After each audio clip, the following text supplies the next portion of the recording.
Agora, eu não posso terminar sem mencionar a principal lição que vem do lugar santíssimo. E permita-me dizer-lhes, o mundo cristão, inclusive muitos dos teólogos e ministros na Igreja Adventista, têm um problema neste ponto teológico. Se vocês perguntarem para eles, acreditam que pelo poder de Deus nós podemos vencer completamente o pecado antes da volta de Jesus? E o que muitas pessoas dizem? Não podemos vencer completamente o pecado antes da volta de Jesus. Essa é a resposta que muitos dão. Eu não sei, talvez estejam lendo esse versículo. Vocês conhecem esse versículo que diz: quase tudo posso em Cristo que me fortalece? Ah, não, eu errei. Tudo posso, menos vencer o pecado em Cristo que me fortalece. É isso que diz? Não, não é isso que diz. O que é que o texto diz?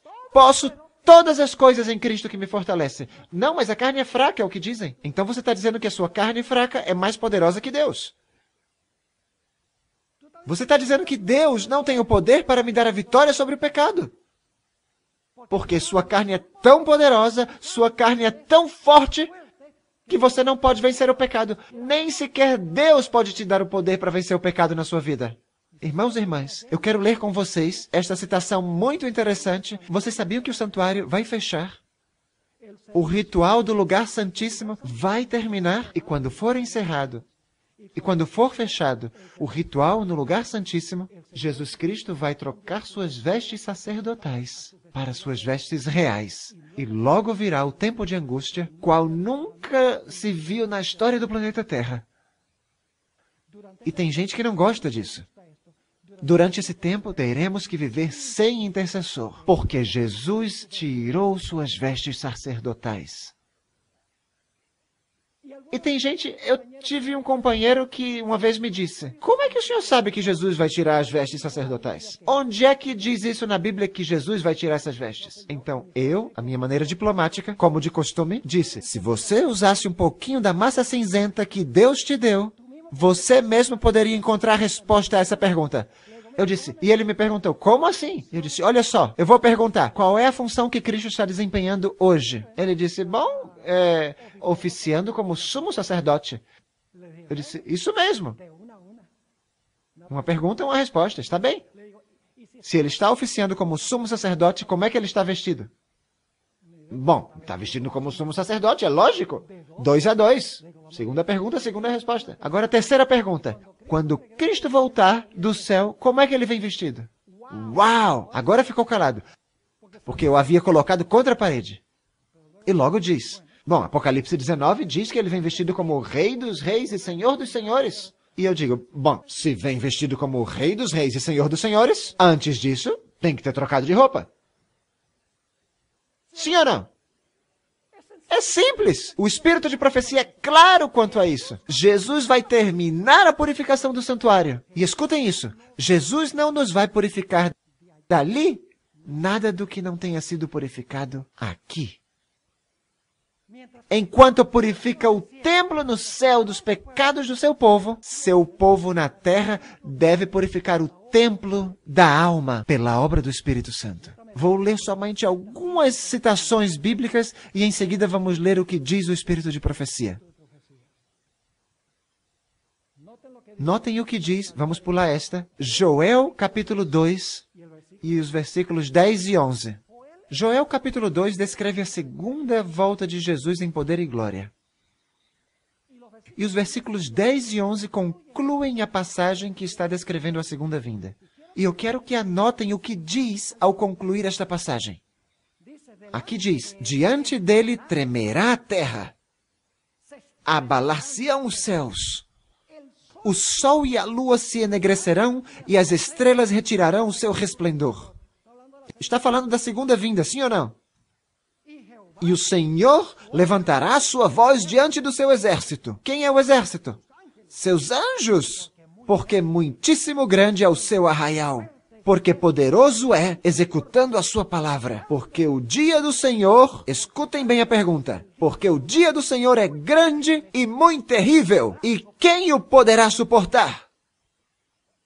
quando o Senhor Jesus Cristo venha em poder e glória, e treme a terra e o sol se escurece, e a lua não dá o seu resplendor, as estrelas deixam de brilhar, e Deus esteja ordenando ao seu exército com sua voz potente, a pergunta se faz: o dia grande do Senhor é chegado.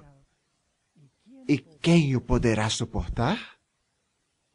O livro de Joel tem a resposta a essa pergunta.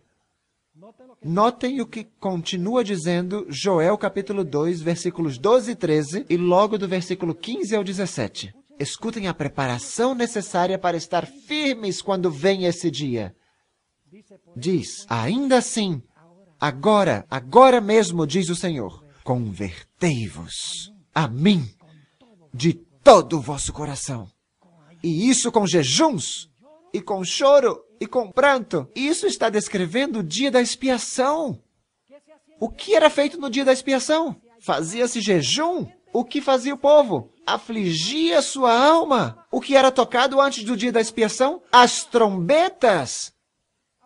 Agora escutem o que continua dizendo. Agora mesmo, diz o Senhor, convertei-vos a mim de todo o vosso coração, isso com jejuns e com choro e com pranto, e rasgai o vosso coração, e não as vossas vestes, e convertei-vos ao Senhor vosso Deus, porque Ele é misericordioso e compassivo e tardio em irar-se, e grande em benignidade, e se arrepende do mal. Agora notem o versículo 15. Diz: tocai o quê? Esta é a festa das trombetas que anuncia o dia da expiação. Diz: tocai a trombeta em Sião. Santificai o quê? Santificai um jejum? Convocai uma assembleia solene? Congregai o povo. E em seguida diz o quê? Congregai o povo. Santificai a congregação, ajuntai os anciãos, congregai as crianças e os que mamam. Ou seja, todo mundo tem que estar congregado ao redor do santuário no dia da expiação. E continua: saia o noivo da sua recâmara e a noiva do seu aposento. Ou seja, não dá tempo para a lua de mel. E em seguida diz: entre o alpendre e o altar, saltem e gritem e toquem tambores e façam outras coisas. Não! O que os ministros devem fazer?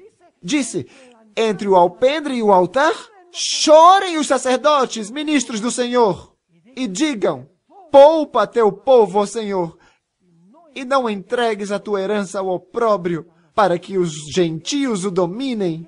Porque diriam entre os povos: onde está o seu Deus? No tempo de angústia, é isso que vão dizer as nações. Onde está o Deus de vocês agora? Então eu pergunto para vocês, quem poderá estar firme, meus irmãos e irmãs, quando chegue aquele grande dia? Nos versículos seguintes, fala-se da preparação necessária: congregar-se, afligir a alma, jejuar, afligir o coração, converter-se, arrepender-se. É isso que devemos estar fazendo agora. Meus irmãos, agora não é o tempo de estar celebrando. Na festa dos tabernáculos nós vamos a celebrar. Agora é o tempo de examinar nossa vida. É o tempo de examinar o templo da alma. É o tempo não de ficar vendo televisão. É tempo de que nós estejamos lendo a Bíblia, o Espírito de profecia, orando, testemunhando a favor de Cristo Jesus. Devemos estar colocando nossa vida espiritual em ordem com o Senhor. Essa mesma pergunta que vemos em Joel, também vemos no livro de Apocalipse. Se vocês lerem os versículos que aparecem antes deste na tela, fala do sol, da lua, e vai ter um grande terremoto. Essa mesma pergunta que vemos em Joel, e a passagem termina perguntando: porque é vindo o grande dia da sua ira, e quem poderá subsistir? E no capítulo seguinte, fala dos 144 mil.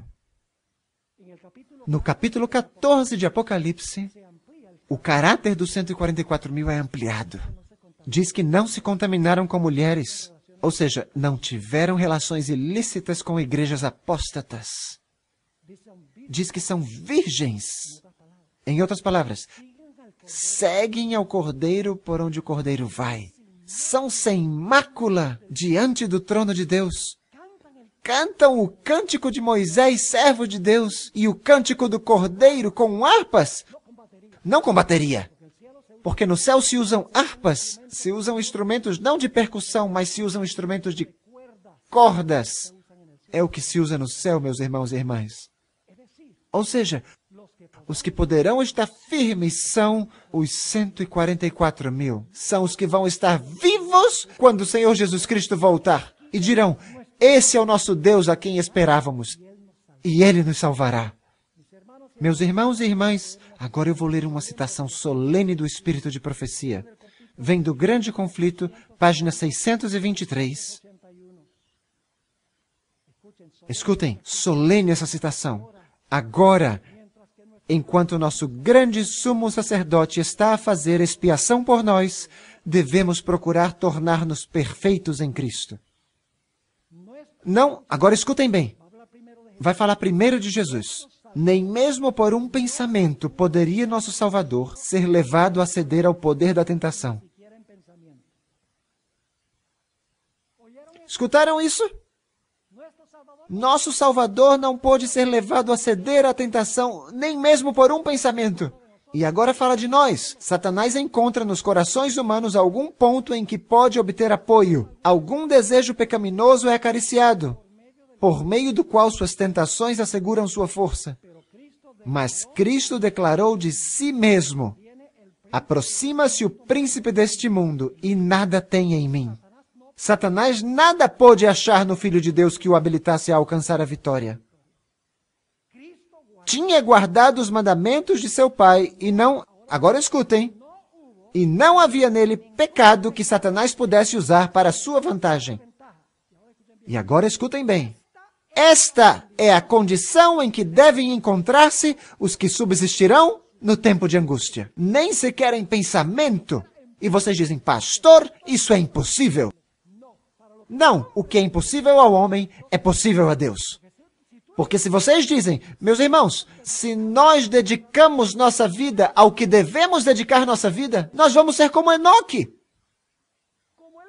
como Elias, que tiveram paixões como as nossas, mas que têm uma comunhão íntima com o Senhor. Isso significa que vamos ter que mudar nossos hábitos, nossas práticas, o que vemos, o que ouvimos, o que fazemos, o entretenimento no qual participamos. Meus irmãos e irmãs, é tempo agora, quando está para concluir-se o juízo celeste, de colocar nossas vidas em ordem com o Senhor. Esta é a mensagem distinta da Igreja Adventista do sétimo dia.